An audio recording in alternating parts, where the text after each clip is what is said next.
Graça e paz, povo de Deus, seja bem-vindo aqui a mais uma aula aqui no canal Só a Graça Oficial. E estamos aqui nesta aula para estudarmos a respeito do tema o avivamento na vida da igreja. Esta é a lição de número 5, que será ministrada por mim. Eu sou o presbítero Alexandro e espero aqui poder contribuir para o seu aprendizado, para edificar sua vida ministerialmente, vida secular, sua vida espiritual, porque o que procuramos fazer aqui é apenas complementar, assim, da parte de Deus, ajudar, na verdade, esclarecer alguns pontos e tecer alguns comentários a respeito da lição. E essa lição ela é um pouco complicada, porque ela traz um pouco de polêmica, já que já vamos falar sobre dons, sobre o que a minha confissão acredita, e vamos também expor o que a confissão contrária à nossa não acredita, chamado de cessacionistas, e os continuistas. No meu caso, pela minha confissão de fé das Assembleias de Deus, Ministério do Belém, eu sou continuista, eu acredito nos dons. Mas tem algumas ressalvas a respeito de alguns movimentos que estão acontecendo nos dias atuais, que tem complicado e tem dificultado a expansão do ensinamento dos dons e das pessoas aceitarem alguns dons, por elas acreditarem, por esses movimentos dificultarem, na verdade, a doutrina. E quero lembrar bem aqui, enfatizar que experiências não gera doutrina. O que gera doutrina, o que gera experiência é a doutrina. A doutrina ela gera experiências. Então, o que gera experiência é você conhecer a palavra de Deus. Conhecendo a palavra de Deus, você conhece a vontade de Deus. Esse é o ponto das lições bíblicas aqui, pelo menos no nosso canal. Ok? Então, eu quero aqui iniciar esta lição de número 5, que diz o seguinte, o texto áureo. E todos foram cheios do Espírito Santo e começaram a falar em outras línguas, conforme o Espírito Santo lhe concedia que falassem. Originalmente diz que o Espírito Santo dava a eles. E está escrito lá em Atos capítulo 2, versículo 4.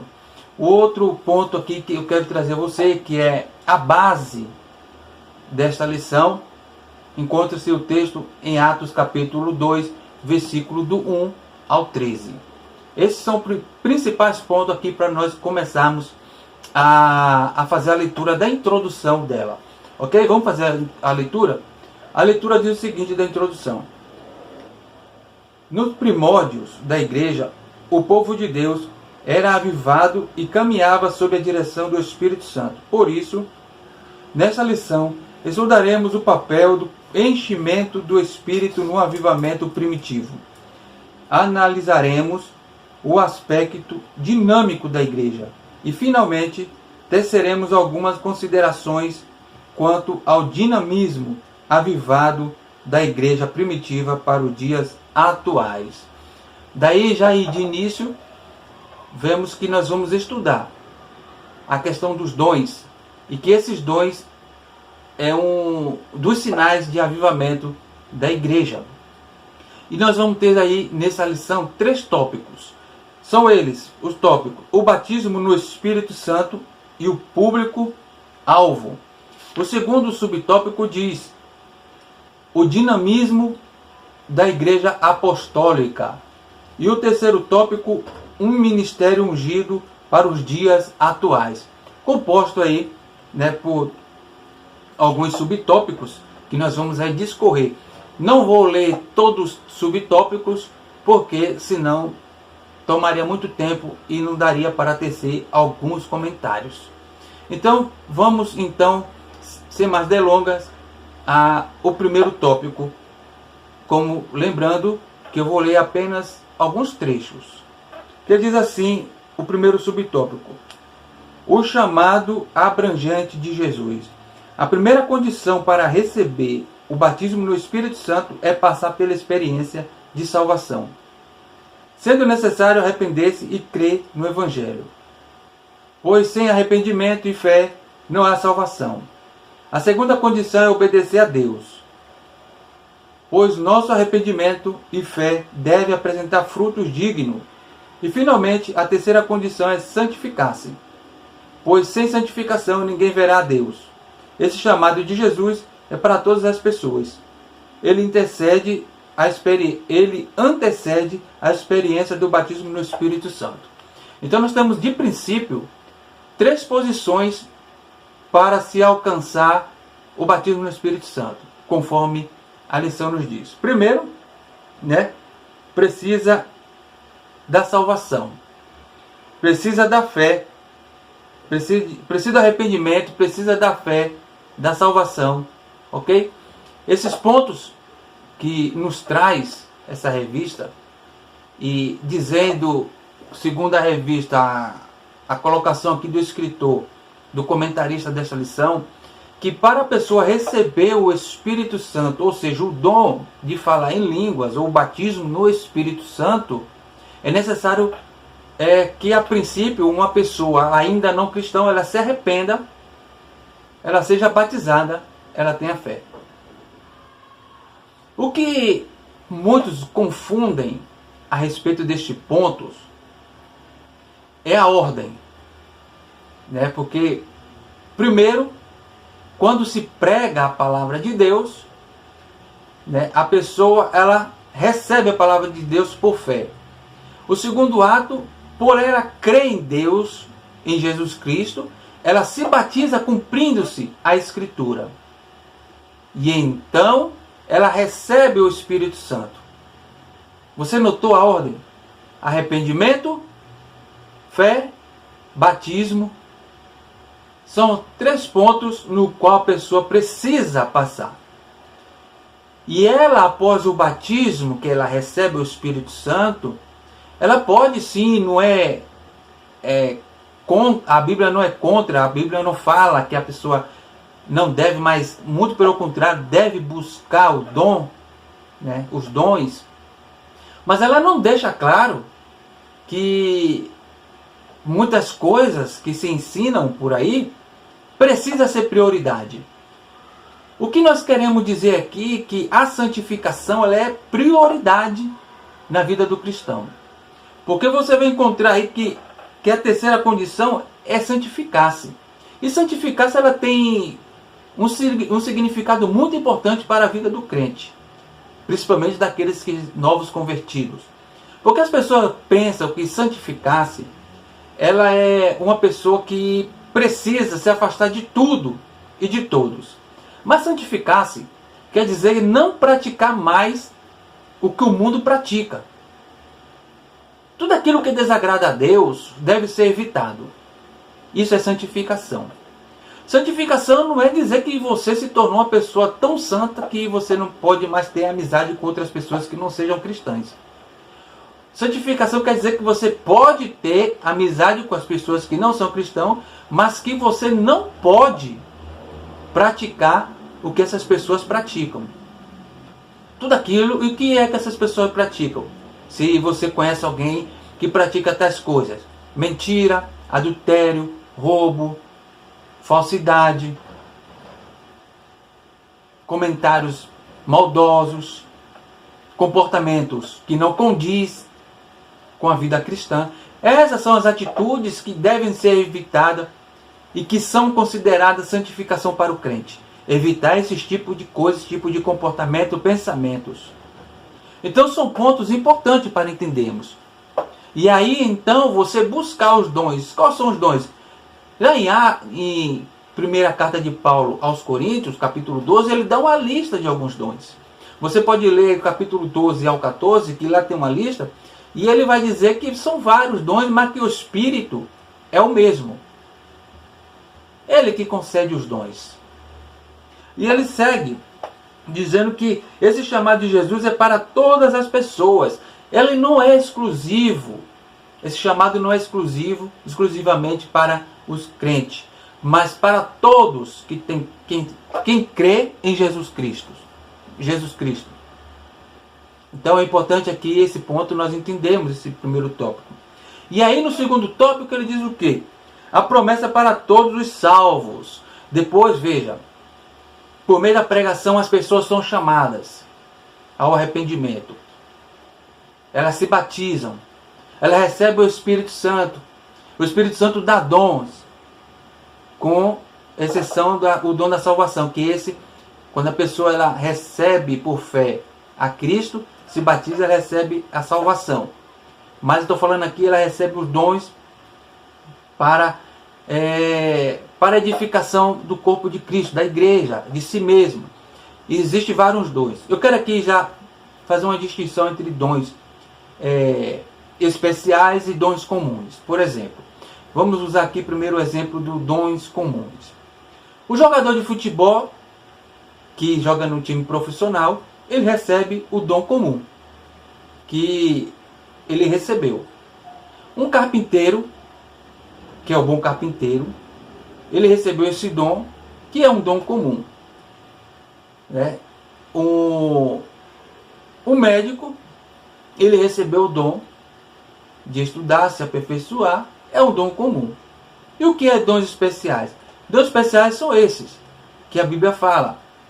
O dom da salvação, você recebeu o dom da salvação, o dom para orar e Deus curar por meio de você, o dom de maravilhas, dom de interpretação, de revelação, o dom do ensino, que a Bíblia fala que Deus deu uns para apóstolos, deu outros para evangelistas, deu pastores e mestres.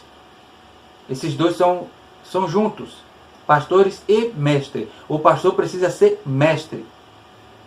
Então, são dons distintos, mas que, às vezes, esses dons são confundidos.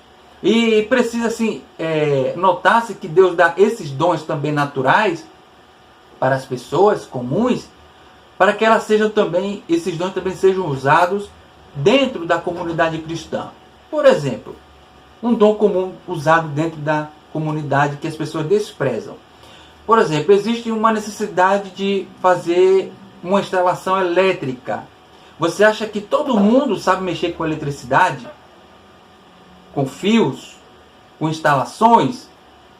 Mas é possível que dentro da comunidade tenha alguém que seja profissional da área, que recebeu esse dom, esse dom comum, se aperfeiçoou, que pode ser usado dentro da comunidade. Esse é um dom comum. O que outra pessoa que tem um dom especial, por exemplo, esse especial que eu estou falando, quer dizer que ele é superior ao que tem um dom comum, mas que é um dom especial, para usar aqui um termo para diferenciar. Tem o dom da cura, o dom da revelação, o dom da maravilha, o dom de ensino, que não sabe mexer com eletricidade. Mas aquele que tem um dom comum, ele pode mexer o que o outro não pode. E ele pode ser para edificação, para a unidade da igreja. Você entendeu o que eu estou tentando passar para você aqui? Existe o dom especial, que é o dom para a salvação, que o homem não pode por si só salvar-se, mas que Deus dá esse dom para salvar. A Bíblia diz que nos deu o dom da salvação, que é crer em Jesus para a nossa salvação, receber o Espírito Santo, e que podemos receber outro dom comum e aperfeiçoá-lo para a unidade, para abençoar toda a unidade da comunidade. Então aqui, nesse segundo tópico, diz assim: os primeiros a receber essas manifestações sobrenatural do Espírito Santo foram os discípulos. Salvos se reuniam no cenáculo para perseverar em oração. Então, está aí o caminho para se buscar o dom. O dom, ele é buscado. Você pode se perguntar: como eu posso buscar um dom se é o Espírito Santo que dá? Essa é uma pergunta que todos, eu acredito que todos tenham. E eu tenho muitas dúvidas em referente a algumas coisas, mas eu sei que você, nessa questão do dom, se a Bíblia fala que é o Espírito Santo que concede o dom, conforme a necessidade da igreja, então isso já nos dá uma ideia já nos dá uma ideia de como devemos buscar e o que devemos buscar. Por exemplo, existem comunidades cristãs que existem muitas pessoas enfermas, muitas pessoas doentes, que pedem muita oração, né, para Deus curar. Muitas igrejas precisam de libertação. Então você vai buscar esses dons de Deus, né, de interceder, de orar para curar uma pessoa. Você não, entenda bem, Deus curar por meio de você, por meio de nós. Nós somos apenas instrumentos nas mãos de Deus. Então, orar nesse propósito, se uma comunidade ela precisa, se essa comunidade você percebe que tem muita gente enferma nessa comunidade, Deus vai conceder o dom, o Espírito Santo vai conceder o dom para que haja cura nessa comunidade. Se uma comunidade precisa de libertação, o Espírito Santo vai conceder o dom para que haja libertação nessa comunidade. Se uma comunidade precisa de ensino da palavra, o Espírito Santo vai levantar alguém e vai conceder o dom do ensino, despertando nessa pessoa o gosto pela leitura, pelo estudo da palavra, para abençoar a comunidade. Se a comunidade está precisando de recursos financeiros, Deus, o Espírito Santo, vai dar o dom dessa pessoa contribuir generosamente para a comunidade que precisa de tal recurso. Então vejamos que são dons. Você pode conferir até o dom de doar, de ofertar, é um dom do Espírito Santo. Você pode conferir a primeira carta de Paulo aos Coríntios, capítulo 12. Você leia do capítulo 12 ao capítulo 14 e você vai encontrar esses tipos de dons. Então, se a comunidade não precisa disso, mas que precisa somente da palavra, Deus vai levantar alguém com o dom da palavra, de consolo, de conforto, de exortar a essa comunidade. Mas se a comunidade não busca o dom, não busca a direção de Deus, foge dos princípios no qual a Escritura diz. E isso podemos notar em toda a Escritura. Então nós vamos aqui para o terceiro subtópico, que diz assim: o engano dos sensacionistas. O sensacionista é a corrente da teologia reformada e de algumas igrejas históricas que afirma que os dons espirituais cessaram na vida da igreja. Então vejamos, eu pertenço a uma igreja, a uma denominação que é continuista. Nós acreditamos em todos os dons,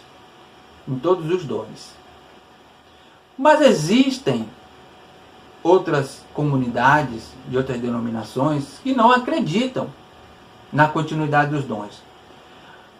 Bem que nós temos algumas ressalvas em alguns pontos, assim como alguns de outras denominações também têm ressalva sobre alguns pontos entre eles. Mas o ponto é, se os dons cessaram, o que fazer então com o dom de mestre? Já que os dons cessaram. Se os dons cessaram, o que fazer então com o dom de cantar? Com o dom de ensinar? Então fica esse ponto aqui. Nós estamos bem cientes, não somos hipócritas para não falar de que as pessoas que acreditam nos dons, que são continuistas, estão exagerando e muito nos dons. Até por isso há essa dificuldade da aceitação. Até mesmo no meio pentecostais. Existem no meio pentecostal aqueles, que querem aparecer achando que por falar em línguas ou determinados dons estão sobre aquela igreja, achar que é mais espiritual do que outros que apenas estão na igreja, estão no cantinho ali, mas que têm a sua vida santificada. Então há uma confusão muito grande nos dias de hoje que confundem, não somente dentro da comunidade, mas fora E isso se torna uma pedra de tropeço para aqueles que querem se achegar à fé.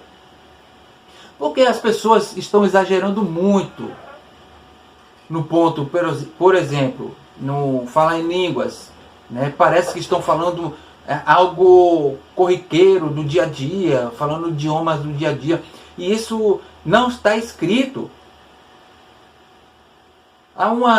Precisa ser feita uma análise mais minuciosa dos textos e ver o que significa, para que o momento que deve ser manifestado determinados dons. Porque as pessoas estão banalizando o sagrado, tanto no meio pentecostal como fora dele. E isso é uma coisa que está se agravando cada vez mais. Isso tem afastado não só as pessoas que querem entrar, mas também afastando aqueles que já estão dentro. Por isso deve-se tomar muito cuidado. Na questão dos cessacionistas, as pessoas que acreditam que cessaram os dons, eu respeito a opinião dele. Se eles não acreditam, não é por causa disso que eles não vão para o céu. E nós acreditamos, e às vezes pode haver erros dentro de nossa teologia, mas isso não quer dizer que nós não vamos para o céu. Tanto nossos irmãos batistas, presbiterianos, congreanos, mesmo que alguns não nos considerem como irmãos, né? Mas nós os consideramos irmãos, isso não nos julgará no grande dia. O que nos julgará no grande dia é a nossa conduta, o nosso caráter como cristão, o nosso viver como crente. É isso que será julgado no tribunal de Cristo. Então eu preciso entender que os dons, eles são concedidos à igreja para a edificação de todo o corpo de Cristo. Para a edificação da igreja, não para se exibir dentro da igreja e fora dela. Portanto, o espiritual não é aquele que tem mais dons. O espiritual é aquele que obedece a palavra de Deus e aplica na sua vida. É obedecer a Deus e buscar a santificação. Este é o verdadeiro espiritual. Então, ele vai falar aqui que os cessacionistas, eles afirmam que o batismo no Espírito Santo é a própria conversão. Bom, há alguns pontos a ser considerado. Muito se acredita que quando você, como eu falei aqui no princípio, quando uma pessoa ela se arrepende, né, ela passa a crer em Jesus Cristo, já é fé, se batiza, ela recebe o Espírito Santo. Recebe o Espírito Santo e passa o Espírito Santo a habitar nessa pessoa. E aí o Espírito Santo vai ajudar essa pessoa na santificação, ou seja, dia a dia, porque nós não deixamos de errar por causa do batismo, porque o batismo não salva, o batismo é uma representação do sangue de Cristo, é a lavagem, como diz lá, fomos lavados e remidos no sangue do Cordeiro, ou seja, no batismo, você recebe o Espírito Santo após o batismo. Como você é batizado, você recebe o Espírito Santo.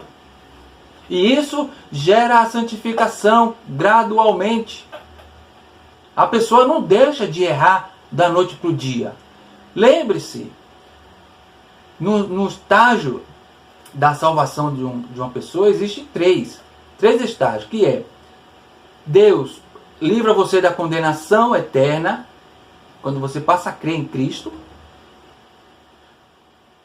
Livra você, né, do pecado.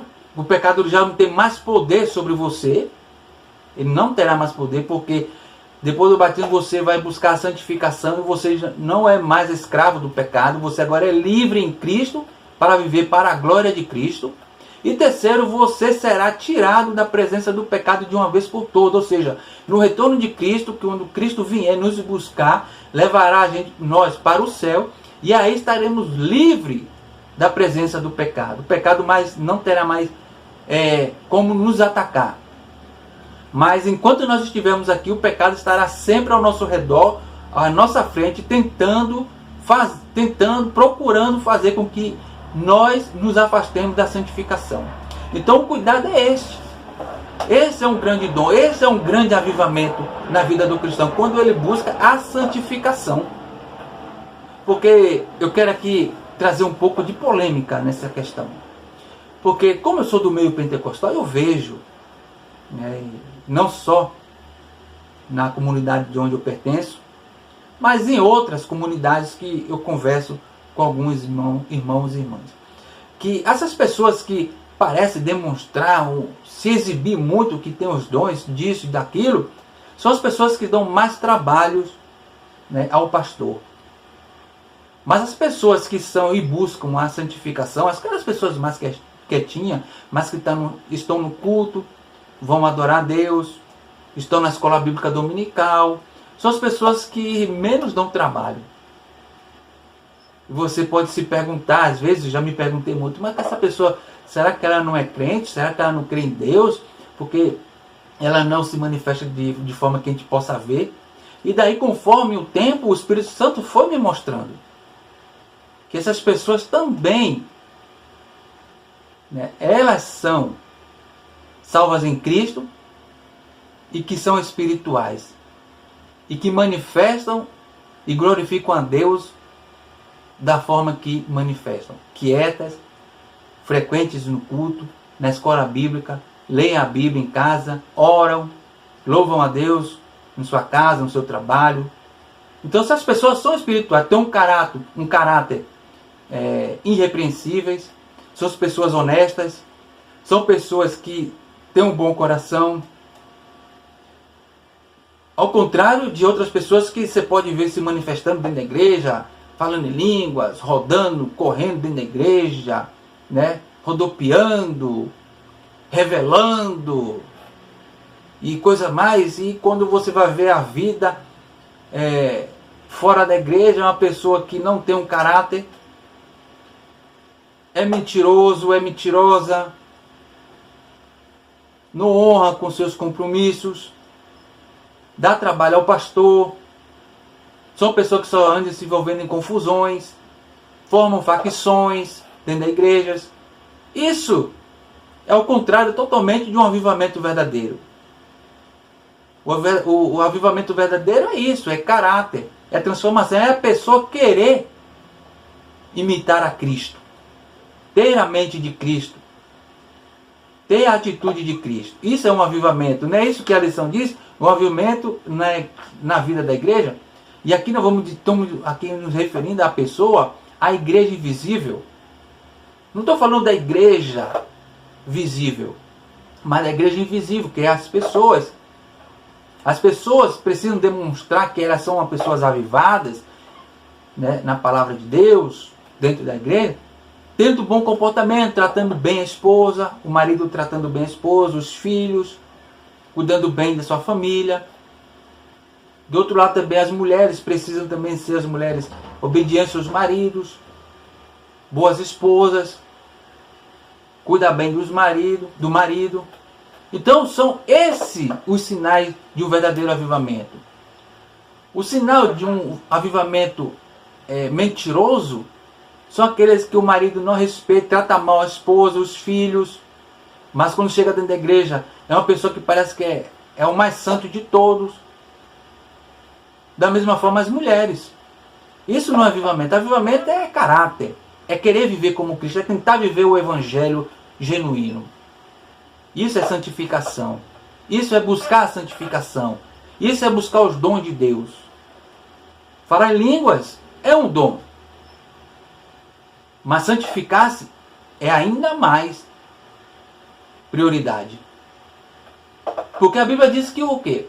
Sem santificação ninguém verá o Senhor. Ele não diz quem não tiver o dom de falar em língua não verá o Senhor. Não, ele fala sem santificação.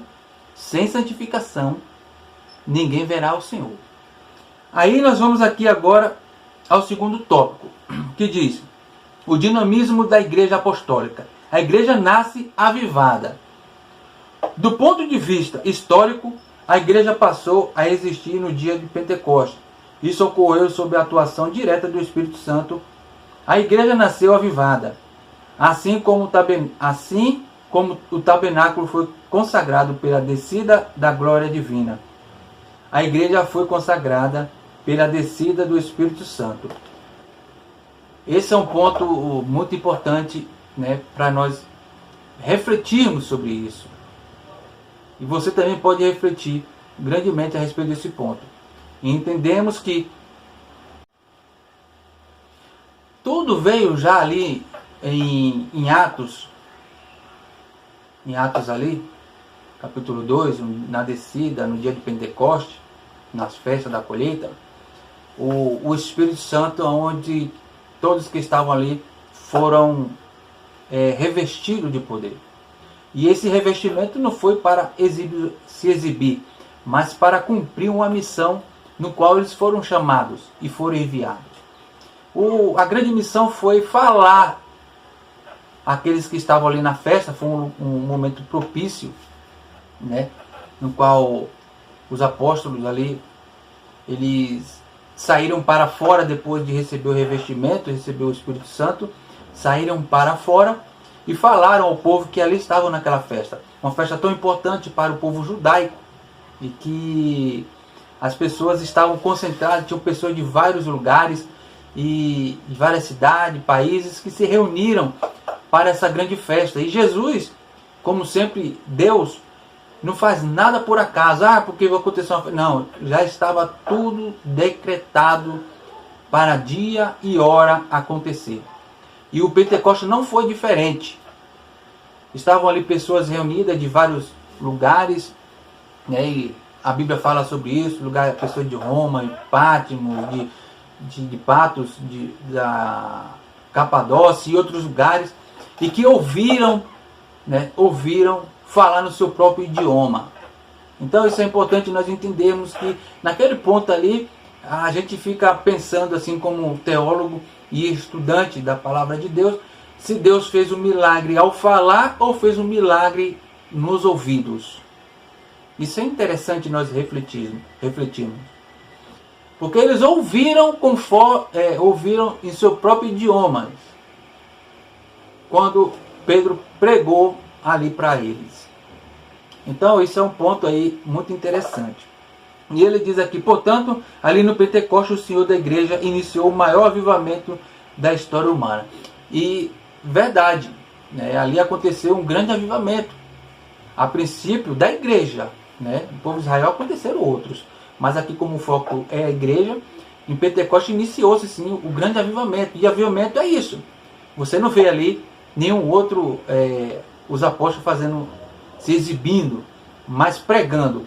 O avivamento, ele traz ousadia, né? Na verdade, uma ousadia assim, para pregar com ousadia, com autoridade a palavra de Deus. Foi o que aconteceu em Pentecostes. Foi pregada a palavra de Deus com ousadia, né? Com convicção. Porque, por exemplo, eu, como sou um pregador de rua também, eu gosto de evangelizar, vou à rua, pregar na rua. Você pode acompanhar os vídeos aí, que eu tenho um vídeo ou outro no canal. E pregar, às vezes, nem todo mundo tem essa ousadia e vocação. Só para você entender, e não quero aqui, né, se exibir, tá? Mas para você entender.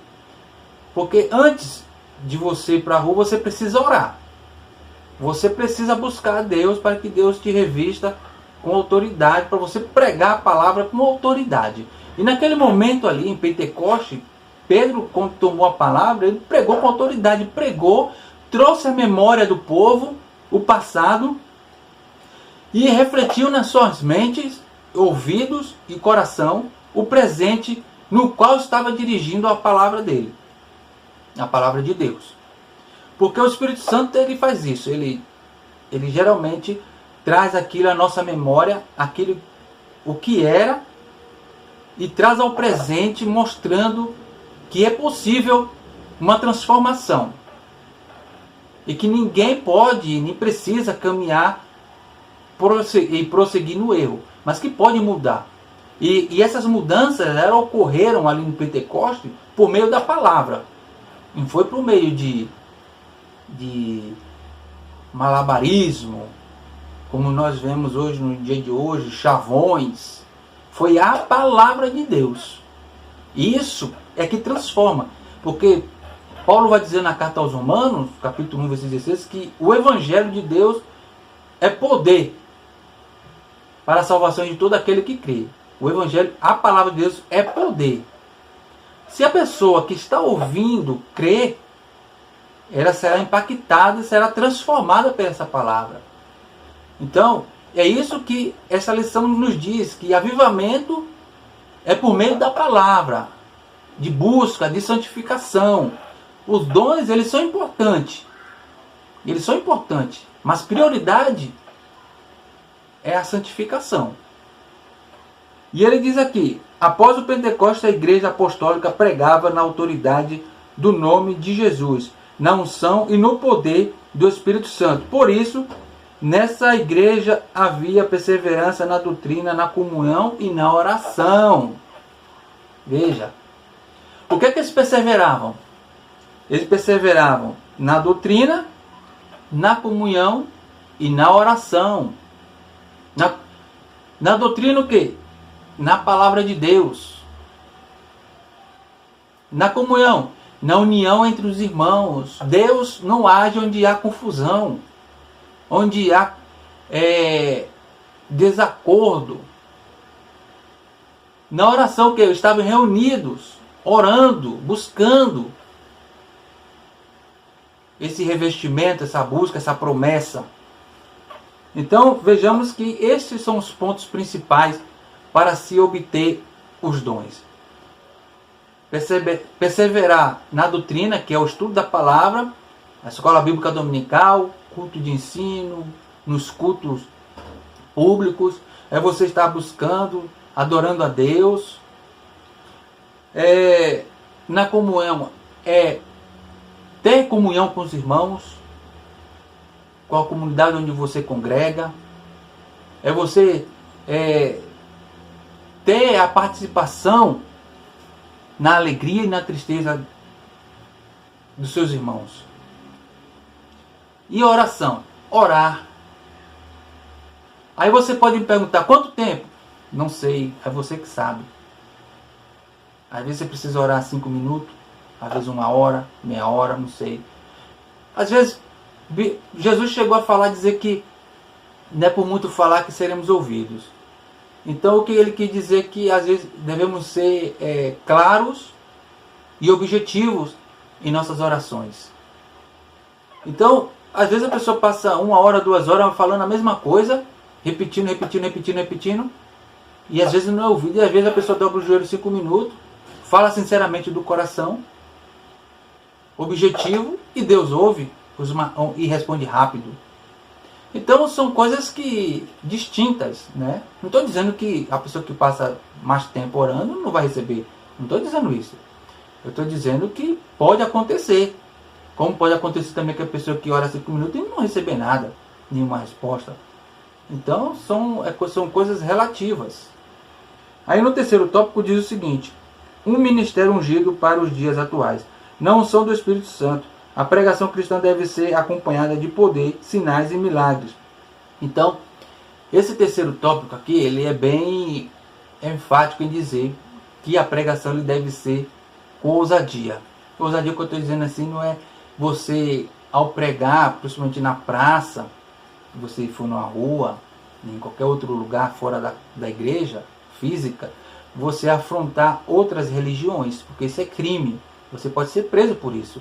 Mas você pregar a palavra de Deus, pregar o arrependimento, né? Porque a gente não concorda com outras religiões, como ele não concorda conosco em nossa religião. Então o respeito ele deve ser mútuo. Mas você não está proibido de pregar a palavra. Pregue a palavra. Pregue a palavra e não se esqueça, quem dá o crescimento é Deus. O nosso papel é semear, é plantar, semear, que dá o crescimento é Deus. Então a sua preocupação não deve ser afrontar outras religiões. Isso você pode fazer ou debater sobre alguma religião individualmente com outra pessoa. Mas quando você vai pregar nas ruas, você não deve afrontar outras religiões. Como eu disse, o respeito deve ser mútuo. Nós não acreditamos e não cremos e não aceitamos os cultos deles, de outras religiões pagãs, como eles não aceitam o nosso.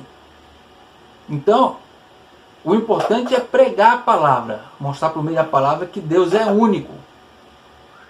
Esse é o ponto. E avivamento é isso. É ter consciência. É ser inteligente na pregação. É ser ousado na pregação, mas também inteligente. Porque as pessoas vão ver a sua inteligência, o seu respeito, e a pessoa se chegar a você e perguntar por que a sua religião nós acreditamos que é a única e verdadeira. E aí abre o espaço para um diálogo individual. É assim que acontece, falo isso por experiência. Então é importante isso. Então o avivamento é isso, é você perseverar na doutrina, no estudo da palavra de Deus, ouvir a palavra, pregar a palavra, é comunhão, é você ter participação na alegria e tristeza junto com a sua comunidade cristã, com nossos irmãos em outros lugares, e também a oração, buscar de Deus os dons e a ousadia, e buscar de Deus a estratégia certa, para vivermos aqui um caráter, irrepreensível diante dos homens e diante de Deus. Isso é avivamento genuíno. Isso que a igreja precisa, de um avivamento genuíno, não esses movimentos que estão acontecendo por aí. Pessoas que marcam dias e horas para o avivamento acontecer. Não passam de emocionalismo. Avivamento, para acontecer um avivamento genuíno, é uma busca constante, individual, coletivo, em oração, comunhão e perseverança na palavra. E aí o avivamento vem como?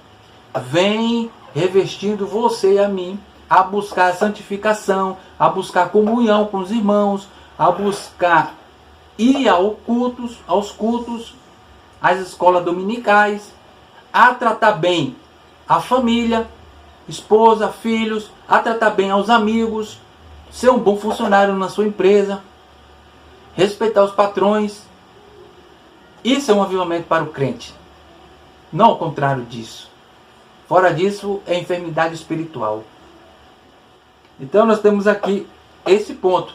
E aqui eu quero concluir esta lição, fazendo a leitura da conclusão, que diz o seguinte: a Igreja Apostólica nasceu sob o avivamento do Pentecostes, debaixo do glorioso batismo no Espírito Santo. Ao longo de sua história, aprendemos que a razão do seu êxito não foi o conhecimento humano de seus pregadores, membros e congregados. O que fez toda a diferença no ministério da Igreja Apostólica foi a unção do Espírito Santo sobre essa igreja. Não podemos deixar a chama apagar. A unção do Espírito Santo continua disponível hoje. Sim, continua. Cabe a você e a mim buscar este avivamento continuamente. Porque nós sabemos que alguns dias e outros dias, assim, vez e outra, melhor dizendo, a nossa vida ela fica meio que, às vezes, meio desanimada, outras vezes animada. Isso é normal. Como seres humanos, nós passamos por isso. Mas eu quero dizer a você que não devemos permanecer por muito tempo desanimados.